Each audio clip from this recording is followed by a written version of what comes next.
Some breaking news this afternoon, still unconfirmed from the university as we speak, but all of the blog boys and some national sources are putting it out there. So we're going to take this as probably factual that Jim Harbaugh and the University of Michigan have done a self-imposed 3-game suspension to start the 2023 season. If you guys remember the saga, about 4 weeks ago, it was the NCAA and Harbaugh agreed to 4 games. And then 2 weeks after that, it was they have broken off talks. They're going to have a committee of infractions after this season. He won't be suspended until maybe 2024. And now, just a week or so later, we are having a 3-game self-imposed sanctions suspension to start the 2023 season. We'll break it all down, what it means for this season, the NCAA's thoughts on the future, and Jim Harbaugh's time at Michigan. Does this mean that he may have something in mind after the 2023 season? Guys, speaking of 23, we need 10 more than that, 33 of you guys, to get to 26,800 subscribers here on the channel. The next milestone that we need to hit on our push to 27,000 subscribers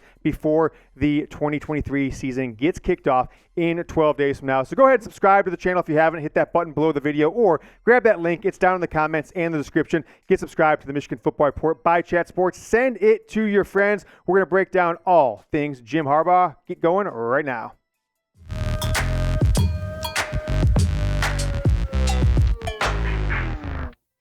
All right, Jim Harbaugh suspended 3 games. The news broke about an hour or so ago. I think it was actually Chris Ballas who sometimes I pause if I see anything out there from him because how he botched the Harbaugh to Minnesota Vikings news a couple of years ago. But this has then been echoed by several of the local news sources and national, so we felt strong enough, even though I haven't yet confirmed it myself. There was a team meeting this morning, early afternoon, around lunchtime, and Jim Harbaugh informed the team that he will be taking a self-imposed, university-imposed, however you want to call it, 3-game suspension to kind of put the NCAA at ease and not have to potentially go to a committee on infractions, all based around the coronavirus era violations of 2020 and 2021, and then whether Jim Harbaugh misled investigators and they came sniffing around about those potential violations, the cheeseburger, maybe texting a recruit or two, and watching certain recruits work out and perform on Zoom calls. So go down in the comments, guys. Give me your one-word reaction to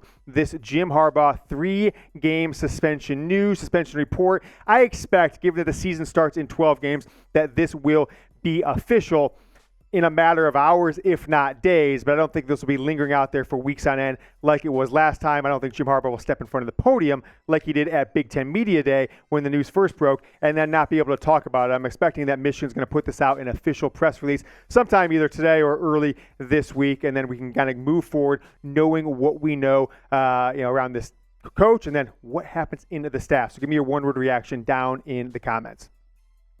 So kind of alluded to that there, the staff sanctions, right? When this report first came out back on July 25th, so we're talking about 28 or so days away, back in time, July 25th, the reports were Harbaugh 4-game suspension. The Big Ten, the NCAA and Michigan and Harbaugh are going to agree to these sanctions. Harbaugh may or may not have been getting ready to admit to lying or misleading. I'm not exactly sure what they agreed to because it fell apart. But one part of that initial report was that Sharon Moore and Grant Newsome, in addition to Mike McDonald, would have a show cause if he ever came back to the NCAA, potentially be suspended for a game or two if he were to ever return. But that Newsome and OC Sharon Moore would be suspended 1 game. In this new report, we don't have any of that. And I think that might make sense that Michigan's not going to want to suspend Jim Harbaugh and then also suspend other coaches, maybe multiple other coaches, the same time he is suspended. And so I think that's why Michigan's getting ahead of it. I also expect them to potentially name Sharon Moore as their coach in waiting, interim coach, I guess interim coach is the better word, when this announcement becomes official. But you never know. With Michigan, they may just put out that Jim Harbaugh suspended and not even tell you who is going to be the interim coach until somebody steps up to the podium, I guess maybe next Monday for the coach's press conference leading into that game September 2nd against East Carolina. Here is the early season schedule. We've shown it to you guys a bunch of time. East Carolina, UNLV, and Bowling Green. Those are the games that Jim Harbaugh is going to miss this self-imposed sanctions. He will be back against Rutgers on September 23rd, a 4-8 Rutgers team, and then it will go on the road. So get a little buffer zone. Don't miss any Big Ten games and have one home game to kind of reacclimate yourself to the team before you have to go what is a ruckus environment in Nebraska on September 30th, but not as ruckus as it potentially could be, given that's going to be a big noon kickoff game. I'm really interested to see when this becomes official whether or not, like I said, Sharon Moore, even Mike McDonald, although that doesn't matter, any recruiting staffers or Grant Newsome, the new tight ends coach from the past couple of seasons, if any other suspensions will happen, or if Michigan will say, all right, maybe we'll do that after the Harbaugh suspension, or potentially next season. You might even see some fine-tuned details that say Grant Newsome, Sharon Moore have self-imposed, they can't go on official visits for a month or something like that. Or maybe one of them sits out half a game while Jim Harbaugh is out. But I do think that Sharon Moore is probably the right man for the job to be the interim coach while Harbaugh's out for 3 games. And I think this is the right move for 2023 and the future. If you guys remember a few weeks ago, when we talked about this in more depth, I said that this didn't make a lot of sense to me that Harbaugh and Michigan would let this keep pushed off into the future because Michigan's going to be losing 16, 17, 18, 19 starters, maybe both coordinators next year, the quarterback, and have a hellish schedule in 2024 if it remains the same, which I doubt that it will with the addition of Washington and Oregon recently. But this, folks, this taking the suspension in 2023 makes me feel that Jim Harbaugh plans, at least for now, to be here in 2024 and beyond, and that he would rather take it this year and be there for when the team needs him potentially the most. Waiting to 2024, to me, never made sense. You're replacing so many starters. As I mentioned, all 5 starters from the offensive line could be gone. Blake Corum, Donovan Edwards, J.J. McCarthy, Roman Wilson, Cornelius Johnson. That's just the offense. A.J. Barner could leave as well. You could have all 11 starters, depending on who is in the starting lineup throughout this season, gone off this team. Going over in the defense, you have plenty of guys. Rod Moore could leave. Mike Sanderstone, Makari Page, likely back, but he could be gone. Junior Colson could be gone. Mike Barrett will. Across the defensive line, I think Chris Jenkins is the only one who will for sure be gone, but you never know how guys play and whether or not they'll leave or come back for another season. We saw Mike Morris leave after last year. No one would have expected that at this time in 2022.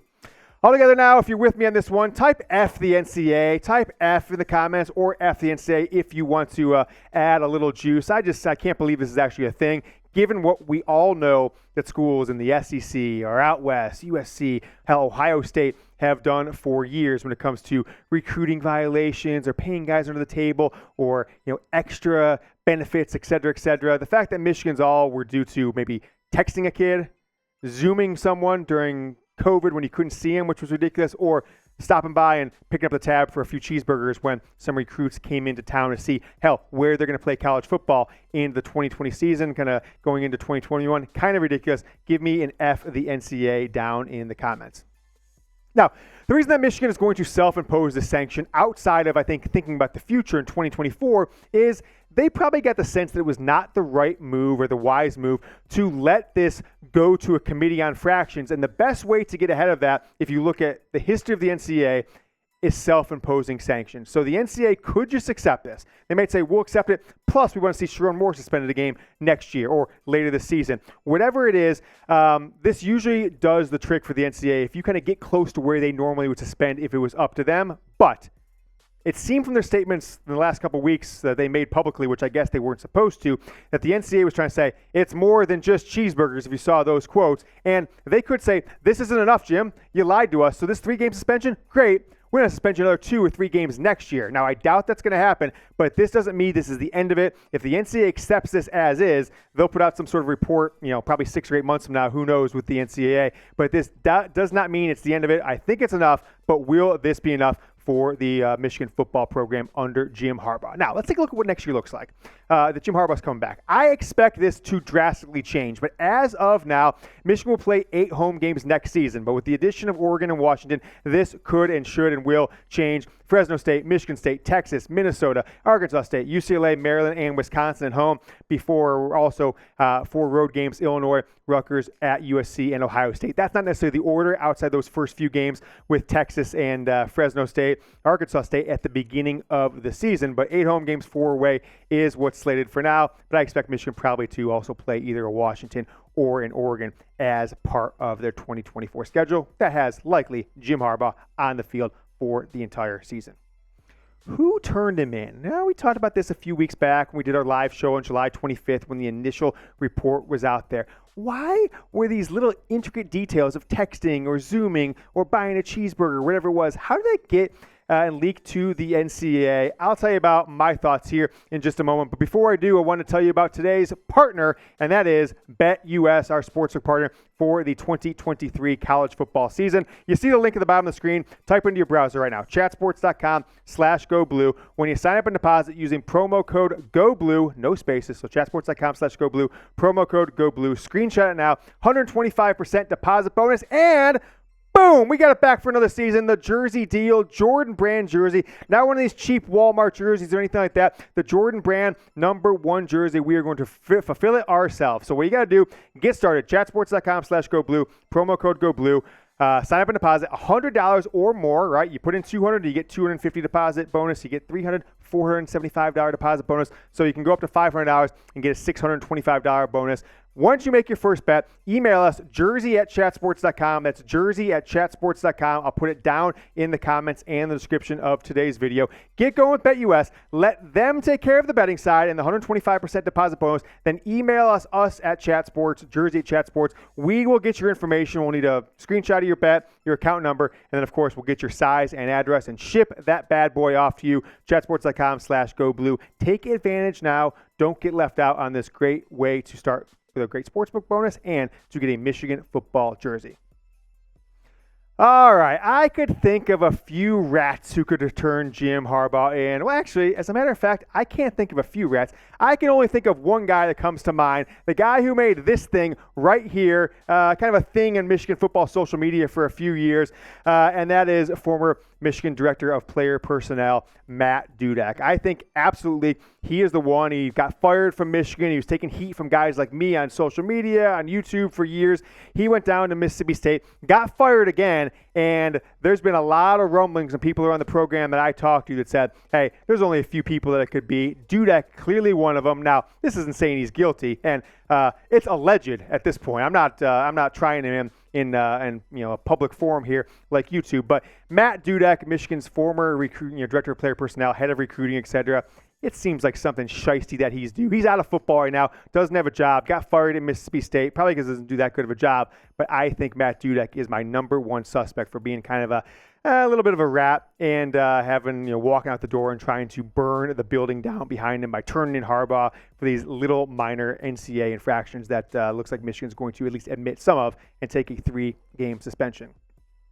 Every time I tweet, guys, I'm getting bombarded by the haters and losers, of which there are many from Michigan State, Ohio State. Hell, now Georgia fans are my mention nonstop. So if you haven't yet, follow me on Twitter. Link down in the comments and the description of the video. It's just at James Yoder. Every time you see me tweet, turn on those noties.